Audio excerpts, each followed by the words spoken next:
भाई जो गुरु बचन पे डट गे, कट गे फंद 84 के। सतगुरु के लक्षण कहूं मधुरे बैन विनोद, 4 वेद 6 शास्त्र कहे 18 बोध। यानी सच्चे सतगुरु के लक्षण बताए हैं आदरणीय गरीबदास जी महाराज जी ने। और गरीबदास जी महाराज जी कह रहे हैं, हमें समझाना चाह रहे हैं कि जो लक्षण अब मैं तुम्हें बताऊंगा सच्चे सतगुरु के, अगर वो लक्षण आपके गुरु में हैं तो समझ लेना कि आपका गुरु जिंदा जगदीश है, आपका गुरु सतलोक का राजा है। तो क्या लक्षण हैं? गरीब सतगुरु के लक्षण कहूं मधुरे बैन विनोद, 4 वेद 6 शास्त्र कहे 18 बोध। सरलार्थ, जो सतगुरु मुझे मिला वह पूर्ण ज्ञानी था। तो आज हमें जो सतगुरु मिले हैं संत रामपाल जी के रूप में, क्या ये पूर्ण ज्ञानी हैं? तो आपका उत्तर होगा निसंशय। यानी हमारे गुरुजी से बढ़कर सृष्टि में कोई ज्ञानी नहीं है। एक छोटा सा सत्संग सुनाता हूं आपको, जो हिसार जेल से ऑडियो आई है, जिसमें गुरुजी क्या कह रहे हैं कि बच्चों, इस सृष्टि में इस दास के अलावा किसी को पूर्ण ज्ञान नहीं है। यह बात जिस दिन तुम्हारे समझ में आ जाएगी उस दिन तुम भगत बन गए पक्के। और बच्चों, कबीर साहब सारी सृष्टि के रचने वाले, सबके पालक, सबके उत्पत्ति करता, कर्म के लेख को मिटाने वाले परमपिता परमात्मा आपको प्राप्त किया। सारी सृष्टि में दास के अतिरिक्त इस अध्यात्म ज्ञान के जानने वाला कोई नहीं। तो पुण्यात्माओं, बच्चों, आपको समर्थ परमात्मा और पूर्ण सतगुरु और कंप्लीट स्पिरिचुअल नॉलेज, संपूर्ण अध्यात्म ज्ञान प्राप्त है। तो ज्ञानी कौन हुआ? तो जैसा गुरु गरीबदास जी को मिला था, आज वही गुरु हमें मिल गया। क्योंकि आज हमारे गुरु जी के अलावा पूरी सृष्टि में किसी को ज्ञान नहीं है, संपूर्ण आध्यात्मिक ज्ञान नहीं है। तो हमारे गुरु में भी वही लक्षण है जो लक्षण गरीबदास जी के गुरु में थे। तो हमारे गुरु कौन हुए? जिंदा जगदीश कबीर परमात्मा। पूर्ण ज्ञानी के लक्षण है कि वह सर्व शास्त्रों का ज्ञाता होता है। तो आज हमारे गुरुजी सर्व शास्त्रों के ज्ञाता है या नहीं है? एक छोटा सा सत्संग सुनिए, जिसमें गुरुजी कह रहे हैं कि पुण्यात्माओं, इस दास को यह ना सोचना केवल हिंदू धर्म के ही सदग्रंथों का ज्ञान है। संत रामपाल जी कह रहे हैं कि मुझे पूरे विश्व के सभी धर्म ग्रंथों का ज्ञान है। तो आज पूर्ण ज्ञानी कौन है धरती पर, जिनको सर्व शास्त्रों का ज्ञान है? सतगुरु रामपाल जी। तो कौन हुआ परमात्मा, कौन हुआ परमेश्वर? सुनिए ये छोटा सा सत्संग। क्योंकि गीता का समझना कोई बालकों का खेल नहीं, परमात्मा बुद्धि दे अपने कृपा पात्र पे, तभी ये अनमोल ग्रंथ समझ में आते हैं। और टीचर उसी को कहते जो हमारे सिलेबस को ठीक से जाने। वो टीचर कहां, जब सिलेबस का ज्ञान नहीं अटपट सुना रहा है तो टीचर नहीं है। तो जितने भी आज तक धर्मगुरु किसी भी धर्म के हैं, उनको अपने सिलेबस का ज्ञान वर्तमान वालों को नहीं है। इस दास रामपाल दास के अतिरिक्त विश्व में नहीं है। ये कद्दे समझ माजी उतारा।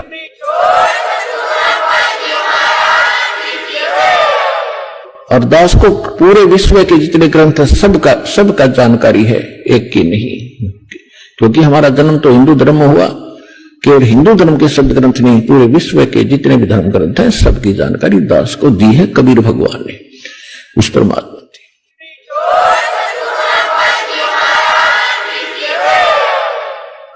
कुल 18 बोध कहे गए हैं। जैसे 4 वेद एक बोध, 18 पुराण भी एक बोध, इस प्रकार कुल 18 बोध है। उनको जानने वाला शास्त्रों के आधार से भक्ति विधि तथा ज्ञान बताता है। सूक्ष्म वेद में परमेश्वर कबीर जी ने यही कहा है, अपनी महिमा आप ही कही है। तो आज हमें सतलोक से चलकर अपनी महिमा कौन बता रहे हैं? संत रामपाल जी बता रहे हैं। तो भाइयों और बहनों, ये सारे के सारे लक्षण जो आदरणीय गरीबदास जी के गुरु में थे, वही सारे के सारे लक्षण हमारे गुरुदेव सतगुरु रामपाल जी परमेश्वर जी में विद्यमान हैं। यानी जो परमात्मा सतगुरु रूप में गरीबदास जी को मिला था, आज वही परमात्मा हमें सतगुरु रूप में मिले हैं, पूर्ण परमात्मा मिले हैं। गुरु के लक्षण 4 बखाना, गुरु के 4 लक्षण बताए हैं। प्रथम वेद शास्त्र का ज्ञाता, प्रथम समस्त वेद शास्त्रों का ज्ञाता। तो हम वैसे भी अपने गुरुदेव के सत्संगों में देख चुके हैं, जहां गुरु जी हर धर्म के हर धर्म शास्त्रों का बखान करते हैं, उंगली रख रख कर हमें समझाते हैं। और आपने गुरुदेव के मुख कमल से भी सुन लिया कि इस दास को तो पूरे विश्व के सभी धर्म ग्रंथों का ज्ञान है। तो पूरे विश्व में तो भाई 300 देश हैं और 300 देशों की भाषा भी अलग अलग है। तो देखो गुरु जी क्या कह रहे हैं कि मुझे पूरे विश्व के पूरे धर्म ग्रंथों का ज्ञान है, यानी सर्व भाषाओं का ज्ञाता परमात्मा। तो प्रथम क्या लक्षण बताया? प्रथम वेद शास्त्र का ज्ञाता, दूजे हरि भक्ति मन क्रम वाणी। दूसरा ये गुण होगा कि वो सतगुरु स्वयं भी परमात्मा की भक्ति अपने भक्तों को समझाने के लिए मन कर्म वचन से करेगा। तीसरा समदृष्टि कर जानी, वो परमात्मा अपने किसी भी भगत में या अपने किसी भी रिश्तेदार में या परिवार वाले में कोई भेदभाव नहीं करेगा। उनका भगत ये ना सोचे कि गुरुजी तो अपने परिवार वालों को महत्व दे रहे, नहीं, ये समय आने पर आप सबके सामने दूध का दूध और पानी का पानी हो जाएगा। आने वाले समय में उनके परिवार वालों को आश्रमों में एंट्री भी नहीं होगी। चौथा वेद विधि सब कर्मा, चौथा वो जो सतगुरु होगा वो जो भी भक्ति मार्ग पर अपने भक्तों से आध्यात्मिक जो क्रियाएं होती हैं, जो यज्ञ होते हैं, जो करवाएगा वो वेद विधि अनुसार करवाएगा। तो हम पांचों यज्ञ जो करते हैं वो हम वेद विधि अनुसार करते हैं, अपने गुरुदेव के बताए अनुसार करते हैं। ये 4 गुण जानो मर्मा, ये गुरु के 4 लक्षण हैं। तो ये चारों लक्षण सतगुरु रामपाल जी परमेश्वर जी में विद्यमान हैं, प्रकट हैं। तो यही सच्चा परमात्मा है, साहिब है, सर्व का पालनहार है, सर्व का रचनहार है। और इनके रहते सहते अब हमने एक दाढ़ी मूंछ वाली नकली काल्पनिक फोटो को परमात्मा मानने की अज्ञानता छोड़ देनी चाहिए। अपने गुरुजी को नाराज करने से बचना चाहिए। ये वाणी कबीर सागर सूक्ष्म वेद के अगम निगम बोध अध्याय के पृष्ठ नंबर 1960 पर है। इसमें भी परमेश्वर कबीर जी ने गुरु अर्थात सतगुरु के 4 लक्षण बताए हैं। प्रथम लक्षण, जो सतगुरु होगा वह सर्व धर्मों के शास्त्रों का यथार्थ ज्ञान जानता है। गीता अध्याय 4 श्लोक 32 में तो कहा है कि स्वयं सच्चिदानंद घन ब्रह्म अपने मुख कमल से वाणी द्वारा यज्ञों अर्थात धार्मिक अनुष्ठानों की जानकारी विस्तार से बताते हैं। वह तत्व ज्ञान अर्थात सच्चिदानंद घन ब्रह्म की वाणी कही जाती है, उसको जानने के पश्चात साधक के सर्व पाप नष्ट हो जाते हैं। फिर गीता अध्याय 4 श्लोक 34 में कहा है कि उस तत्व ज्ञान को तू तत्वदर्शी संतों के पास जाकर समझ, उनको दंडवत प्रणाम करने से, नम्रता पूर्वक प्रसन्न करने से वे तत्वदर्शी संत आपको तत्व ज्ञान का उपदेश करेंगे। गीता अध्याय 15 श्लोक 1 में तत्वदर्शी संत की पहचान बताई है कि तत्वदर्शी संत संसार रूपी वृक्ष के सर्व भागों को सही सही बताता है, जैसा कि सतगुरु रामपाल जी परमेश्वर जी ने हमें बताया।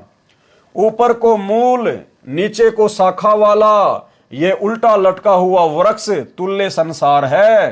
परमेश्वर कबीर जी ने तत्वदर्शी संत की भूमिका करके संसार रूपी वृक्ष के सर्व भागों को भिन्न भिन्न बताया है। और आज वही कबीर परमात्मा पुनः एक बार फिर से तत्वदर्शी संत की भूमिका करते हुए हमें समझा रहे हैं। कबीर अक्सर पुरुष एक पेड़ है, निरंजर वाकी डार, और तीनों देवा शाखा हैं, पात रूप संसार। यह तो परमेश्वर कबीर जी ने सतगुरु रूप में प्रकट होकर संसार रूपी वृक्ष के भाग बताए। जिस प्रकार आज वही कबीर परमात्मा सतगुरु रूप में प्रकट होकर हमें ये अनमोल तत्व ज्ञान बता रहे हैं। बाद में तत्वदर्शी संत पूर्ण गुरु वही ज्ञान बताता है।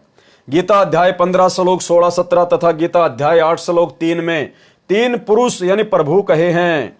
क्षर पुरुष तथा अक्षर पुरुष ये दोनों नासवान हैं। इनके अंतर्गत जितने प्राणी शरीरधारी हैं वे भी नासवान हैं। जीव आत्मा तो किसी की भी नहीं मरती। गीता अध्याय 15 श्लोक 17 में कहा है कि वास्तव में अविनाशी और पुरुषोत्तम तथा परमात्मा तो कोई इन दोनों क्षर पुरुष और अक्षर पुरुष से अन्य है, वही तीनों लोकों में प्रवेश करके सबका धारण पोषण करता है, वह वास्तव में अविनाशी परमात्मा है, वह वास्तव में अविनाशी परमात्मा है। गीता अध्याय 8 श्लोक 1 का उत्तर श्लोक 3 में दिया है कि वह परम अक्षर ब्रह्म, जिसके विषय में गीता अध्याय 8 श्लोक 29 में कहा है कि जो व्यक्ति जरा तथा मरण से छुटकारा प्राप्ति के लिए भक्ति करते हैं, वे उस तत् ब्रह्म, उस ब्रह्म को जानते हैं। गीता अध्याय 8 श्लोक 1 में अर्जुन ने पूछा कि किम तत् ब्रह्म। गीता अध्याय 8 श्लोक 3 में कहा है कि वह परम अक्षर ब्रह्म है, परम अक्षर ब्रह्म। सूक्ष्म वेद में कहा है कि कबीर अक्षर पुरुष एक पेड़ है, क्षर पुरुष वा की डार, तीनों देवा शाखा हैं, पात रूप संसार। गीता अध्याय 15 श्लोक 1 में कहे संसार रूपी वृक्ष के सर्व भाग ऊपर चित्र में बताए गए हैं। वर्तमान सन 2012 तक संत रामपाल जी या परमेश्वर कबीर जी के अतिरिक्त किसी ने संसार रूपी वृक्ष के भागों का भिन्न भिन्न वर्णन नहीं किया। तो कौन हुए संत रामपाल जी? स्वयं कबीर परमात्मा हुए। इसलिए गीता अनुसार तत्वदर्शी संत स वेदविद, वह वेद के तात्पर्य को जानने वाला है, अर्थात तत्वदर्शी संत है। भावार्थ है कि वह सर्व वेदों व शास्त्रों का ज्ञाता है। परमेश्वर कबीर जी की वाणी में गुरु जी का यह पहला लक्षण है कि वह सतगुरु वेद शास्त्रों का ज्ञान रखता है। यह पहला लक्षण है जो हमारे गुरु जी पर बिल्कुल 100% फिट उतरता है। दूसरा लक्षण क्या बताया? वह सब भक्तों के साथ साथ समान बर्ताव करता है, यानी गुरु अपने भक्तों में कोई भेदभाव नहीं करता, वह सब भक्तों के साथ समान बर्ताव करता है। तीसरा लक्षण, वह केवल ज्ञान प्रचारक ही नहीं होता, स्वयं भी मन कर्म वचन से शास्त्र विधि अनुसार भक्ति करता है तथा अपने शिष्यों से उसी भाव से भक्ति करवाता है। परमेश्वर जी को भक्ति करने की कोई आवश्यकता नहीं है, केवल परमात्मा भक्ति का अभिनय इसलिए करते हैं ताकि उनको देखकर हम भक्ति करें। गुरु को कीजिए दंडवत, कोटि कोटि प्रणाम, और कीट न जाने भृंग को गुरु कर ले आप समान। तो परमात्मा की फिर हम लोग नकल करते हैं, हम उनकी कॉपी करते हैं। चौथा लक्षण क्या बताया? चौथा लक्षण गुरु का बताया है कि वह सर्व भक्ति कर्म वेदों में वर्णित विधि के अनुसार करता है तथा अपने अनुयायियों से करवाता है। गीता में भक्ति के मंत्र बताए गए हैं। गीता अध्याय 8 श्लोक 13 में केवल ओम मंत्र का जाप बताया गया है। यदि किसी ने ब्रह्म तक साधना करनी है तो केवल ओम नाम का जाप करे, अन्य किसी मंत्र का नहीं। यदि किसी ने परम अक्षर ब्रह्म की प्राप्ति के लिए भक्ति करनी है तो उसका मंत्र व विधि गीता अध्याय 17 श्लोक 23 में बताया गया है। ओम तत् सत इति निर्देश ब्रह्मण त्रिविध समर्थ ब्राह्मण तेन वेदा च यज्ञा विहिता पुरा। यह सर्व वेद विधि अनुसार साधना है। गुरु के ये उपरोक्त 4 लक्षण हैं। प्रिय पाठकों, आप इस मर्म अर्थात गूढ़ ज्ञान को समझो। क्या कह रहे हैं सतगुरु रामपाल जी भगवान कि प्रिय पाठकों अर्थात भक्तों, आप इस मर्म अर्थात गूढ़ ज्ञान को समझो। यानी ये सब कुछ बताने का केवल एक ही मकसद है कि किसी भी प्रकार से तुम्हारी सुरती, तुम्हारा ध्यान अपने गुरुजी के चरणों में लग जाए कि मेरे गुरुजी स्वयं कबीर परमात्मा हैं, और इस फोटो को हम अपने दिलो दिमाग से निकाल दें। हम इस फोटो को परमात्मा मानना छोड़ दें और पूर्ण मर्यादा में रहकर गुरु को परमात्मा मानकर भक्ति शुरू कर दें।